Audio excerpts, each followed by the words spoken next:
The Forum at 8 with Xolani Gwala. It is 7 minutes after 8. We welcome you to the Forum at 8 here on SAFM, South Africa's news and information leader. Well, the ANC Alliance in KwaZulu-Natal about a week or so ago called for the establishment of a special police task team that will investigate politically motivated killings.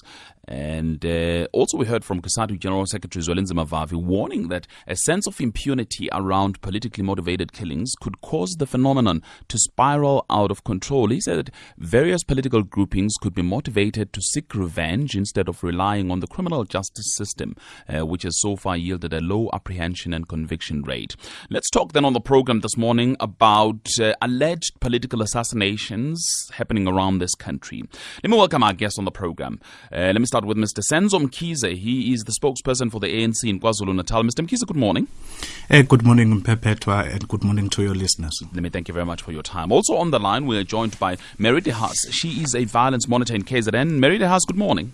Good morning, Xolani and listeners. Hi, thank you very much for joining us, Mary. Also, Richard Pithouse, columnist and a lecturer of politics at Rhodes University. Richard, good morning. Good morning. Hi, nice having you on the radio again. Perhaps I should start with the violence monitor. Mary de Haas, reports all over the place over the past couple of weeks suggesting that actually there's something happening around political assassinations in this country. What has been your observations?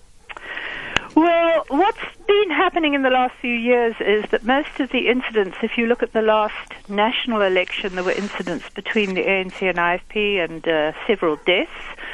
And then since then, it's been pretty low-key in terms of sporadic killings of a few ANC people killed, of course the most recent a couple of weeks back, and also a number of killings involving the NFP, of course, which split away from the IFP, which appear to be inter-party between the NFP and the IFP, and intra-party within parties. And with the ANC killings, there have been of fairly prominent people, such as Wandile Mkhize, the spokesperson, the official in the Hibiscus municipality, Sbu Sabia, who was a very prominent comrade from many years ago who was allegedly speaking out against corruption, and before him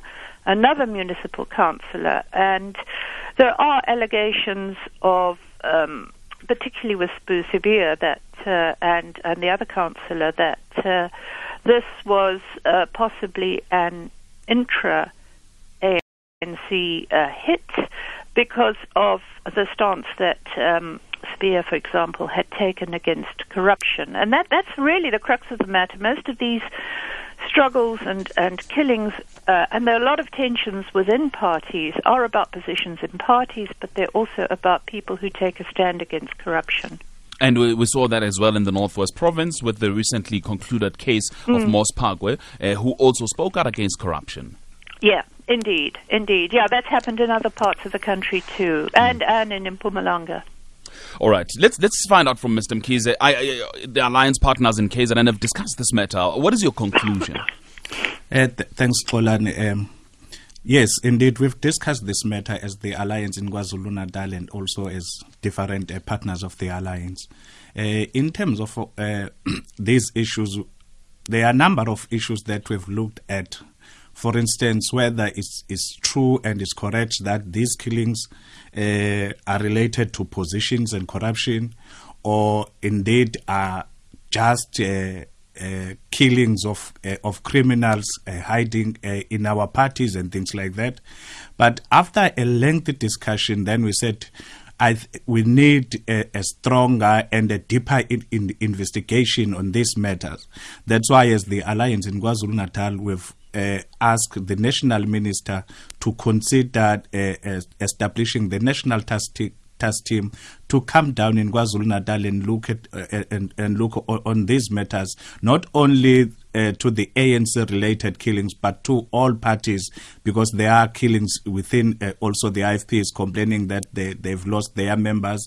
The NFP also complained that they've lost their members. So it's something that we need to take a comprehensive approach in dealing with. But again, I think people have, Mr. Mkhize, asked whether there is enough political will within the ANC in particular to deal with this matter. Look at the Sibiya matter. It happened when? A year or two ago, and we haven't heard of any convictions, any arrests, and we haven't heard anything in terms of progress in as far as that issue is concerned. But also, I mean, if you look at Mpumalanga, Bom Manjangasa, who used to be our regular caller here on SAFM, was murdered, and it was all said about the same thing, that it revolved around his complaints about corruption. Nothing has happened.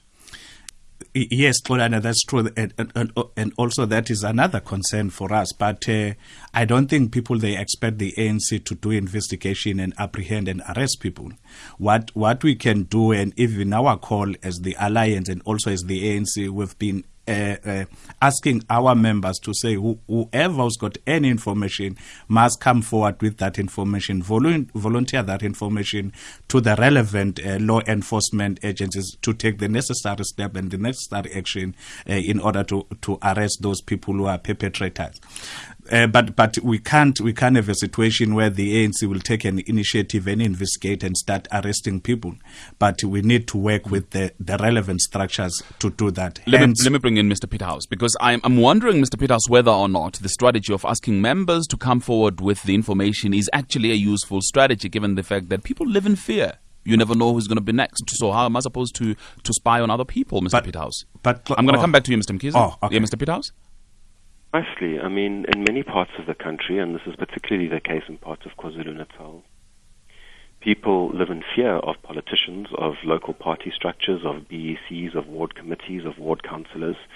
And in many parts of the country, the local police do not operate as if their mandate is to, ensure that the law is implemented freely and fairly.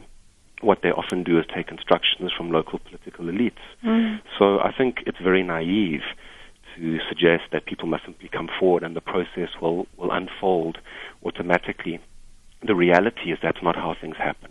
And if we're going to take this seriously, we have to take full measure of what has actually happened to our institutions and how they actually function in reality, how they work in practice rather than in principle. Mr. Aubrey Machikwe, in an article on Business Day earlier this week, spoke about this becoming, or the risk of this becoming an entrenched part of our political culture here, Mr. Peterhouse. I mean, that would be a tragedy, to say the least.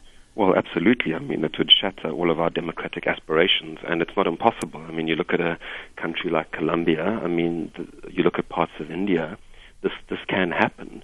And, some journalists are putting the figures of the number of people who've been assassinated, the number of politicians, as high as 46 in post-apartheid South Africa. I mean, it would seem, are already on the way to it becoming an entrenched part of our political culture. And if you read it in the broader context of repression against independent grassroots political organization, which isn't, you read it in the broader context of the militarization of the police, of the fact that torture is now endemic in the South African police services. You put it in the context of all of that violence, whether it be through the states or through party structures, the situation is clearly already very serious. And Mary, you were quoted in one article as saying that in KZN, for instance, there's so much tension that people are worried about their safety, especially if they speak out against corruption, yet the ANC in that province is calling on people to speak out. Can that happen? No, it definitely can't, particularly with the state of policing in this province.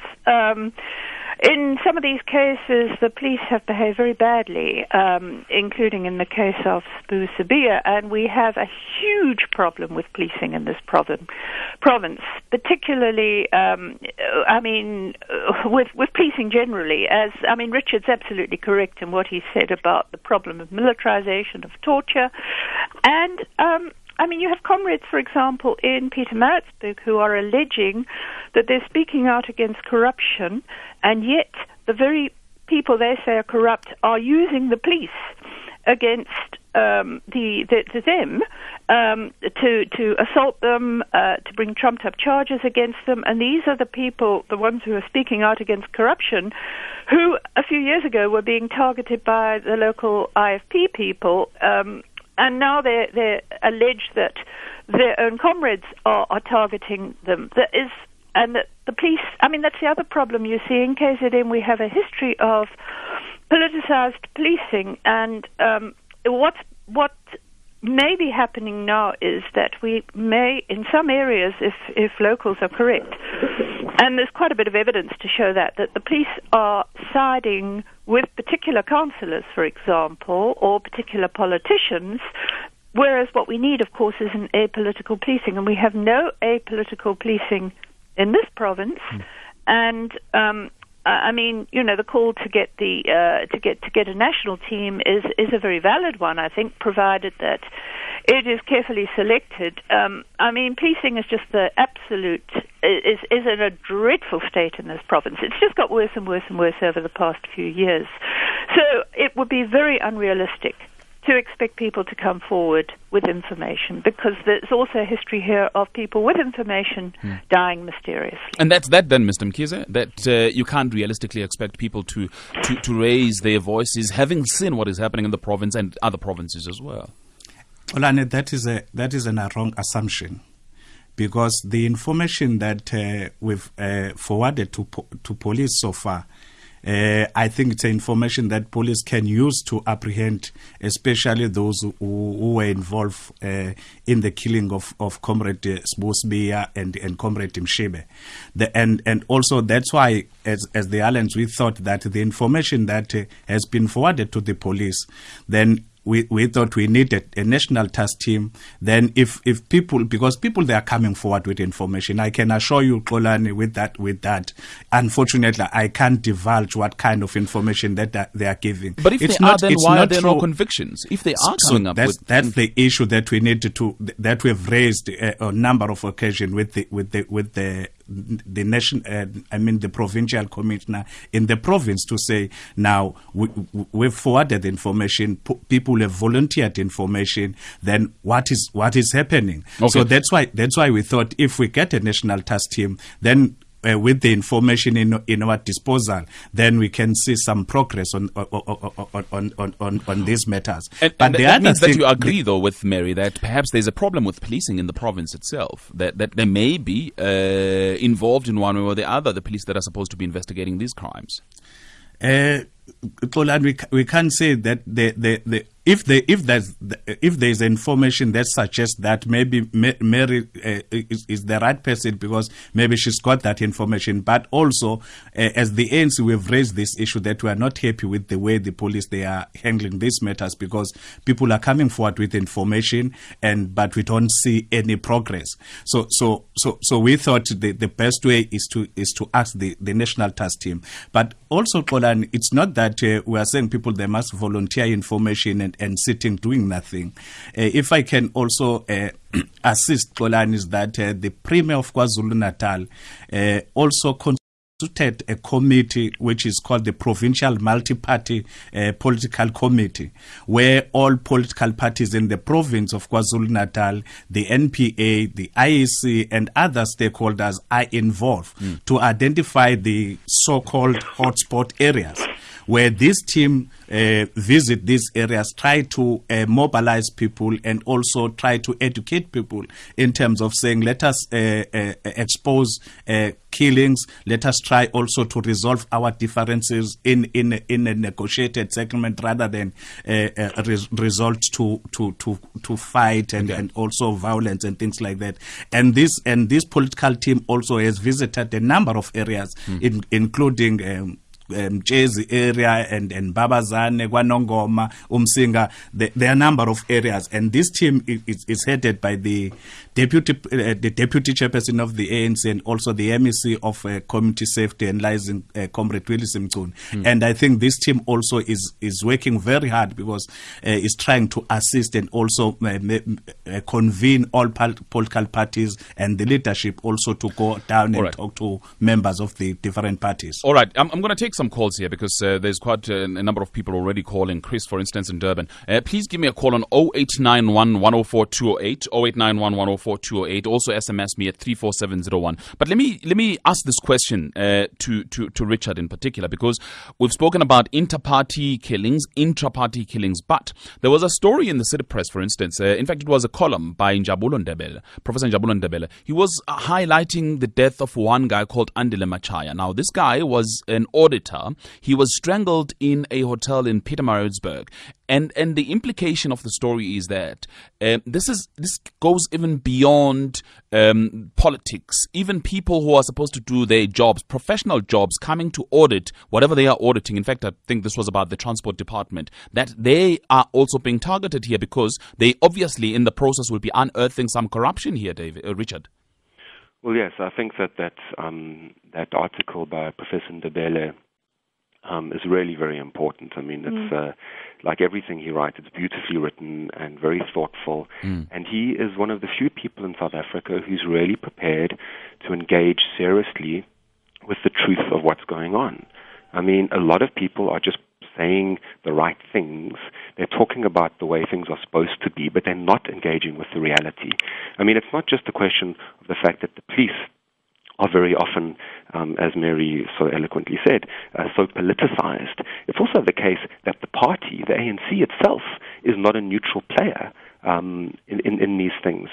I mean, there are many cases in KwaZulu-Natal where people acting in the name of the ANC and at different levels in the organization have actively given tacit or, in some cases, explicit endorsement for the use of political violence against people perceived to be their enemies. I mean, even someone as senior as Nigel Gumede, who's head of housing in the eThekwini municipality, was accused by a number of people who were at a meeting to discuss housing in October last year of having threatened violence against one of the grassroots leaders, Buza Kode, who came to him to discuss questions around housing, but also questions around political repression that had happened in 2009. Now, I don't see the ANC issuing any statement about this allegation. I don't see them denying it. I don't see them condemning it. I think we have to take very seriously how far down the road we have gone already to becoming a society in which political violence is normalized and which it has tacit support from key figures high up in the ANC.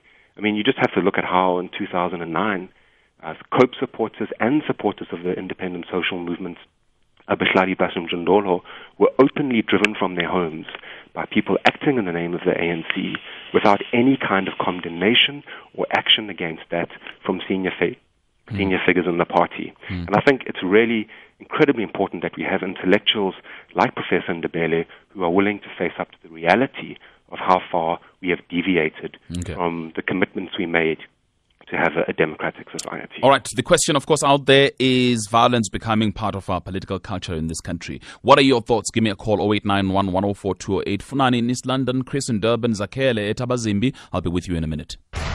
The Forum at 8 with Xolani Gwala. Right. Let's go straight to the lines then. Chris in Durban, hello. Good morning, Colin and your guest. How are you? I'm very well. Thanks, Chris. I'm fine. You see, I move from the premise that any killing is a criminal act, and calling it a political killing is romanticizing a very heinous act. And what is more dangerous is that it takes it away as an act against society and makes it an act against a particular political party, and therefore divorcing it from divorcing quite a number of people who are also would be affected by those acts society from coming forward. You see, what we are talking about, particularly in KZN, these things are happening in communities. People are being attacked in their homes, and I'm sure some people are seeing these things. Now, because they are so used in calling them political killings. Somebody will say, oh, anyway, it's an act against the ANC, so if I'm an IFP member, and therefore it does not affect me. Okay. I think we need to correctly point out these are acts against society, and society must rise up and really assist the police in catching those people who are involved. And we can't continue romanticizing them, calling them political killings. All right, okay, Chris, I hear you. But perhaps I should ask Richard to just clarify this point here about whether or not it is important to distinguish between any other killing and a political killing. Does a political killing carry a particular significance? Look, I think Chris makes a very, very valuable point when he says that these acts are, since acts against society as a whole, not just against the people of a particular political organization. And I think that's very valuable. But at the same time, I do think there is some value in taking note of killings that have a particular political inflection, because murder, heinous as it is an attack against an individual, whereas political violence is an attack against democracy, against democratic values and practice, which is something slightly different. And I think we do need to be aware of that, because while we need to be opposed to all forms of murder, obviously, and to treat them all as heinous, and to treat every human life as something that must be valued and treated with utmost respect, we do need to be aware that when we start to go down the road of resolving political problems with violence, be it murder, torture, driving people out of their homes, we are, moving very rapidly away from any kind of genuine commitment to a democratic society. So, All right, let me take some more calls. Zakele in Tabazimbi, good morning. Yes, Tolan, how are you? I'm very well, welcome, sir. I'm okay. Good. Tolan, I think it's quite clear that these killings are politically motivated. But again, my problem is that it seems as if political leaders in political organizations, they are not taking a stand when it comes to these things. Tolan, I think you remember when Jimmy Mosala was killed in Mpumalanga. Yeah. It was quite clear that it was politically motivated because the man was about to expose corruption. And I still remember that fateful day when that man was killed, Tolan.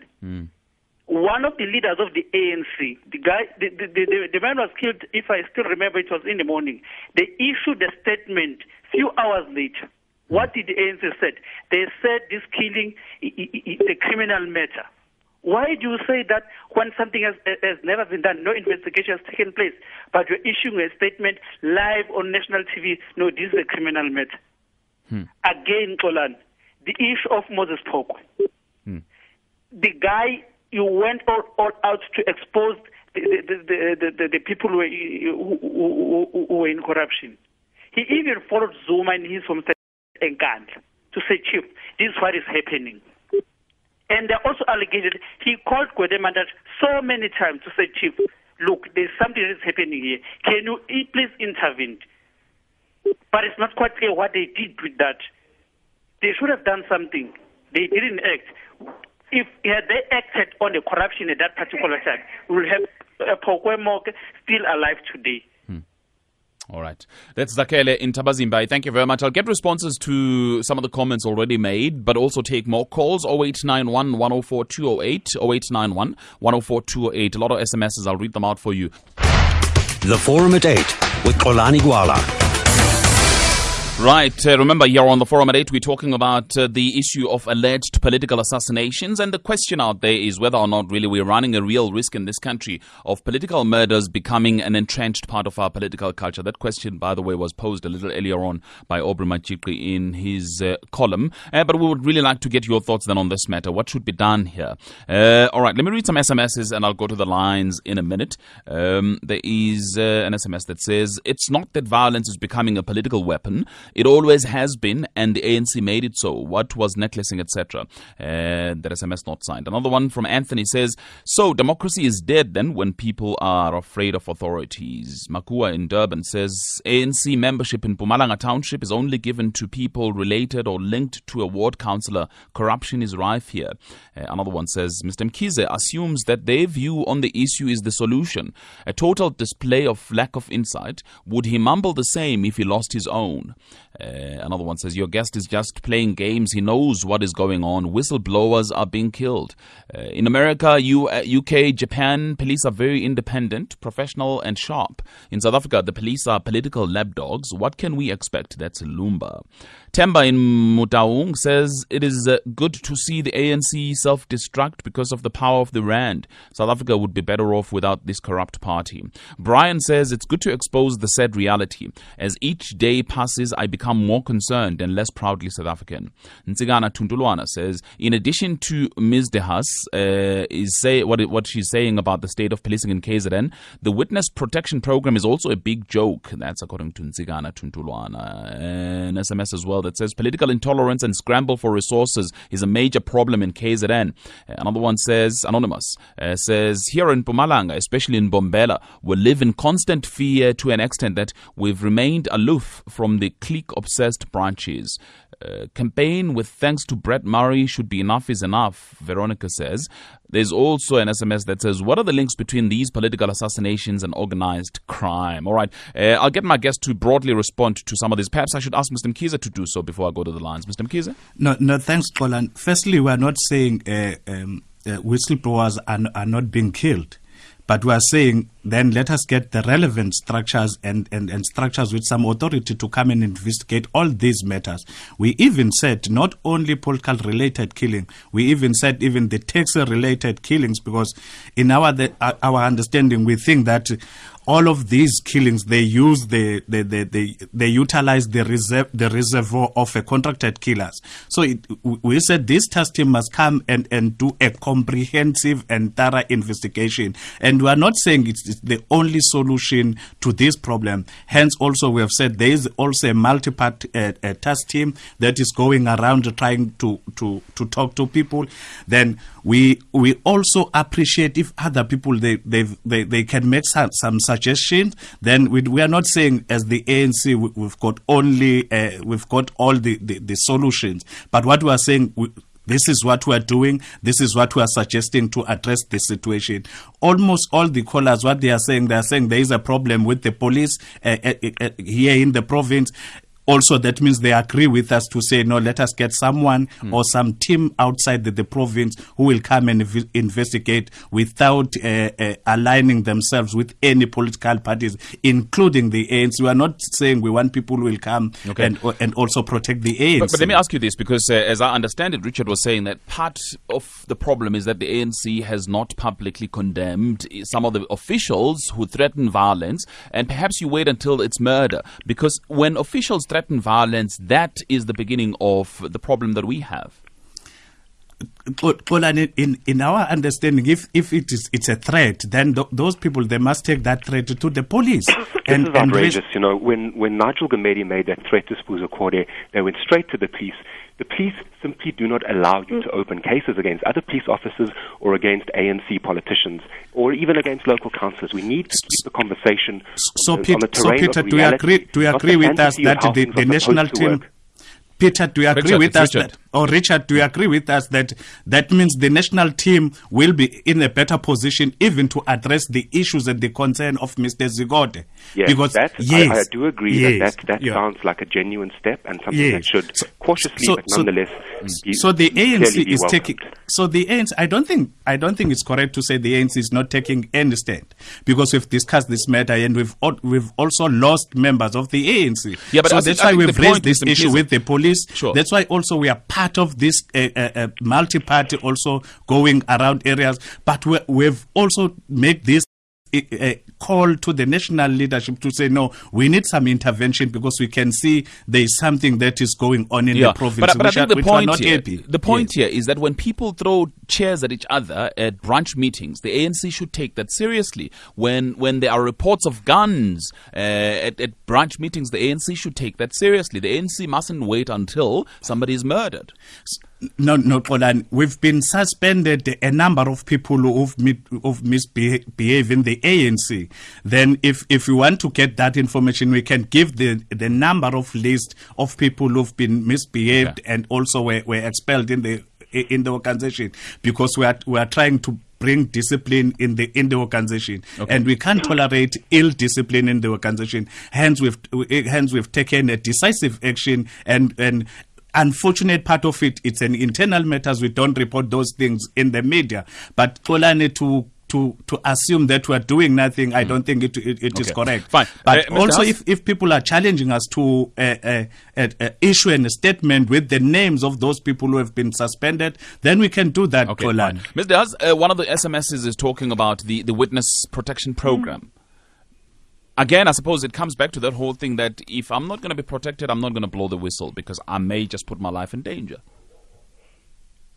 Mary? Yeah, indeed. The Witness Protection Program, there's a whole history. Ever since its inception, there's a history of problems with the Witness Protection Program. And it sounds from the caller as if it isn't any better.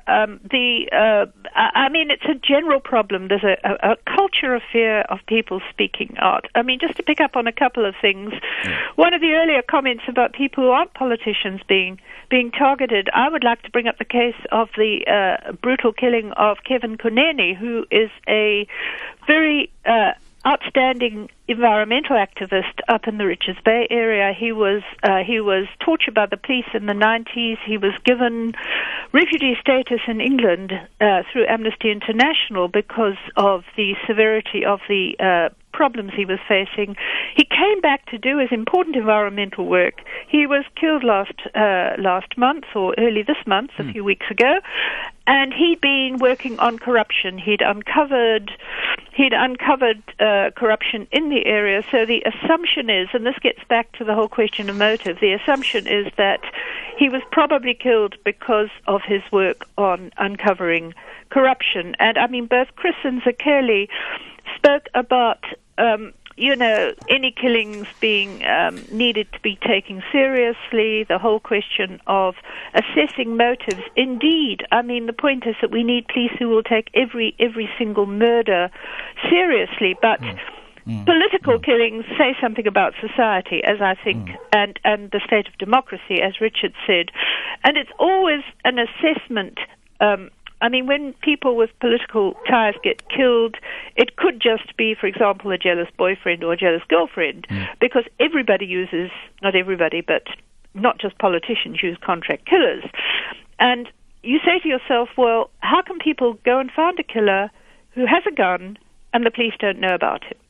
So it's, you make an informed guess about political killings based on the context, based on the history, and I mean, callers have said, or SMSs have said, we need politicians to speak up, but we also need political leaders to act very decisively against corruption because of the link of some of these killings to corruption. All right, let's take more calls here, if we may. Let's go to Funani in East London. Good morning, Funani.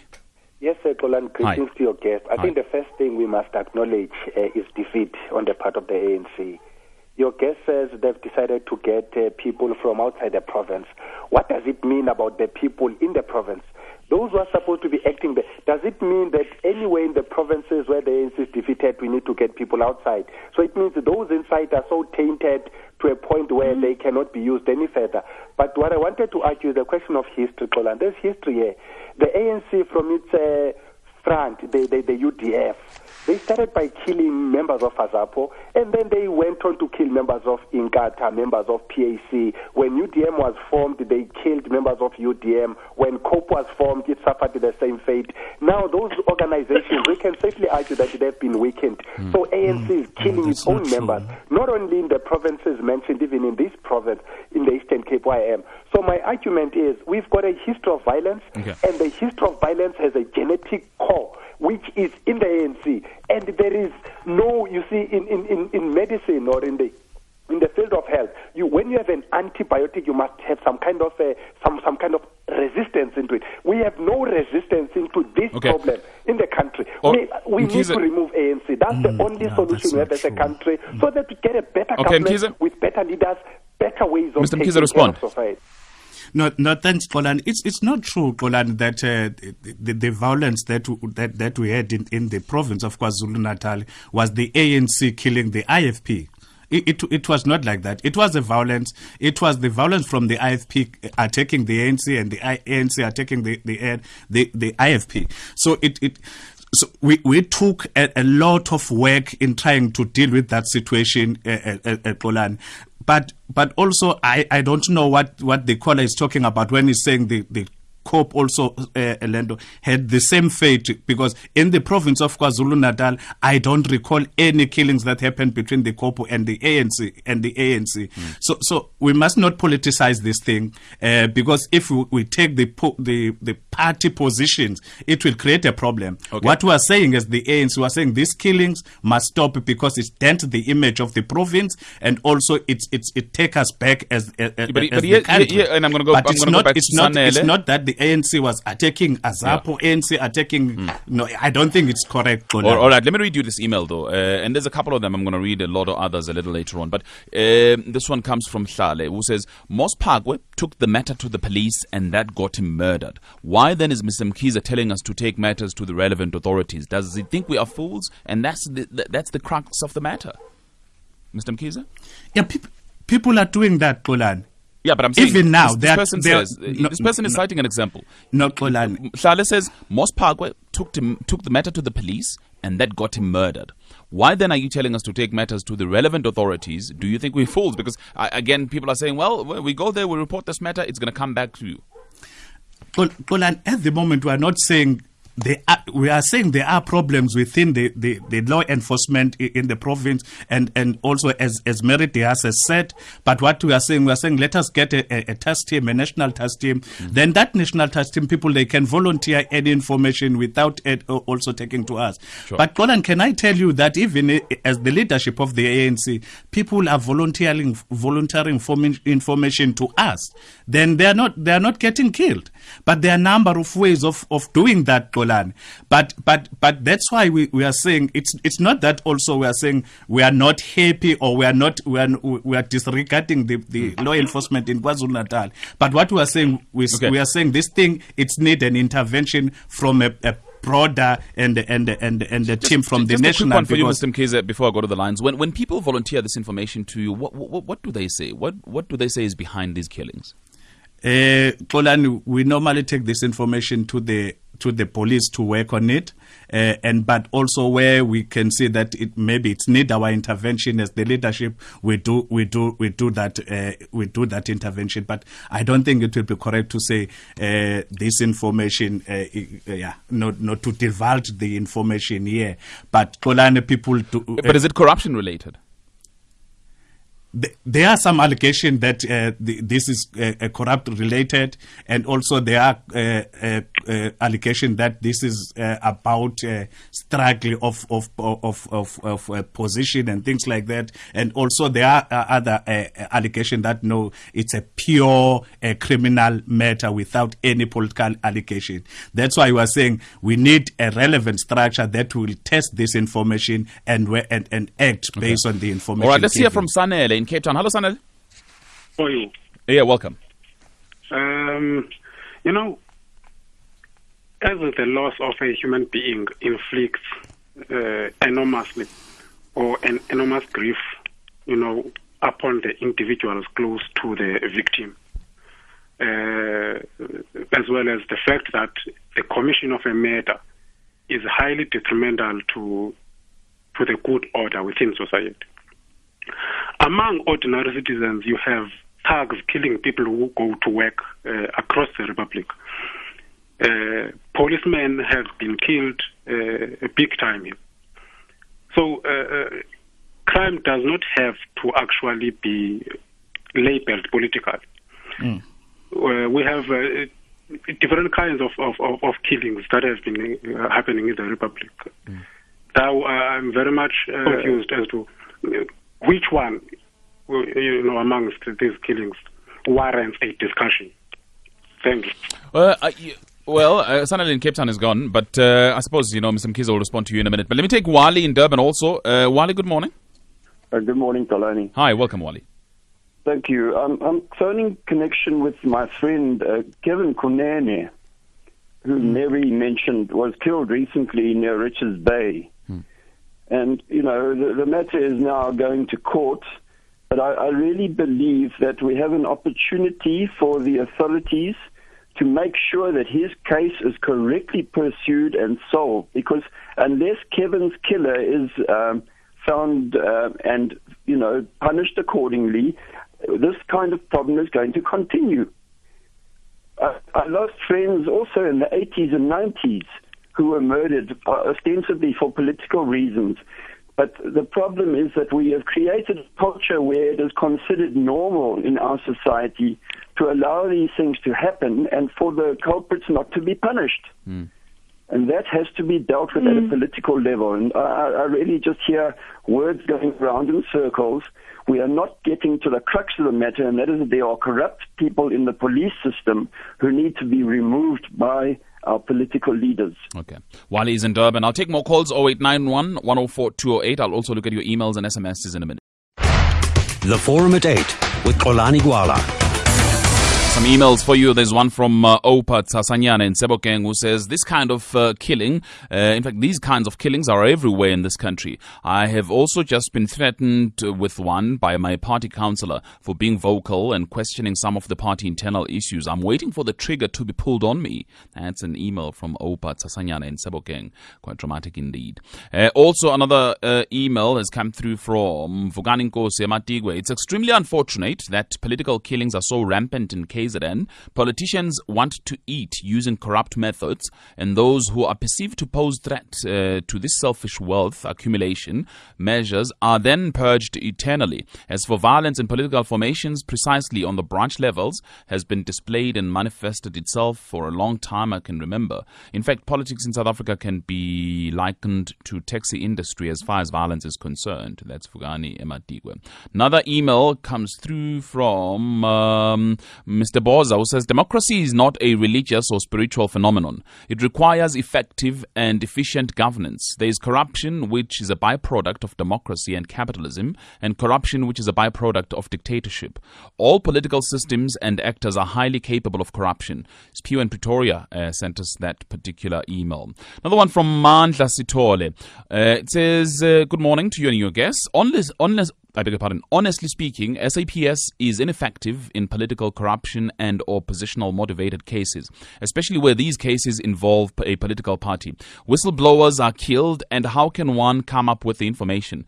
The political or corruption motivated speaks to modus operandi. South Africa is under siege by politicians who masquerade as the mafia. The establishment of commissions is just a smoke screen. That's Mantlestol and Witbank. Let's hear now from Colonel Naika of the SAPS in KZN, who's called this morning. Colonel Naika, good morning. Thanks for your call. Yes, good morning, sir. Yeah, hi. Yes, please switch off your radio. And what are your thoughts? Okay, no, I just wanted to, I think the comment that, the way it stated that the SAPS is ineffective in investigating these political killings, we don't agree with that. In KZN, we have our best detectives that are based at provincial level investigating these cases. At this stage, we're looking at 21 political cases that are 28 cases that are currently under investigation. We've already effected arrests in 18 of these cases, and the other cases are ongoing. We have strong leads. As I indicated, that we have our best detectives. They are based at provincial level, also being assisted by detectives from the national office. And I think we have a good command of the investigation at this stage. I suppose people are saying whatever they're saying then on the basis of some of the high-profile matters like Sibia, for instance, and some of the names that have been bandied about and no one has been arrested. Specifically on the Sibia matter, I'll tell you now. Sibia, of course, who was the regional secretary of the ANC in the eThekwini region, gunned down outside his house in Enanda. And just obviously a week or two ago, we heard of one Mkhize in the area of the Hibiscus Coast municipality. He was an ANC councillor there. Yes. Also, one Dile Mkhize killed. Well, I could go into details. Like, for instance, the Sibia case, suspects have been arrested. The case is set down for trial in the Durban High Court for the 11th month of this year. And as I indicated, of the 28 cases that we were assigned to investigate in terms of political killings, there have been arrests in 18 of those. the most recent, most recent ones that are investigated. We have strong leads that we're following, and we're quite convinced that we have our best detectives, and there will be breakthroughs in those investigations. So, as far as you're concerned, Colonel Naika, there's no need for outsiders coming in to assist in terms of these investigations. Well, we're never afraid to ask for assistance. At this stage, we're even asking for assistance from the National Office. There's certain competencies that they have that we don't have, and they were assisting us.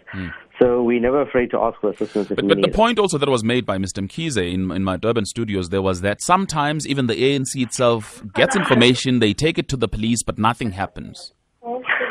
No, I think that's incorrect, because people don't seem to know what's going on behind the scenes in terms of investigations. If we receive information, obviously that is done. The investigation is of a clandestine nature.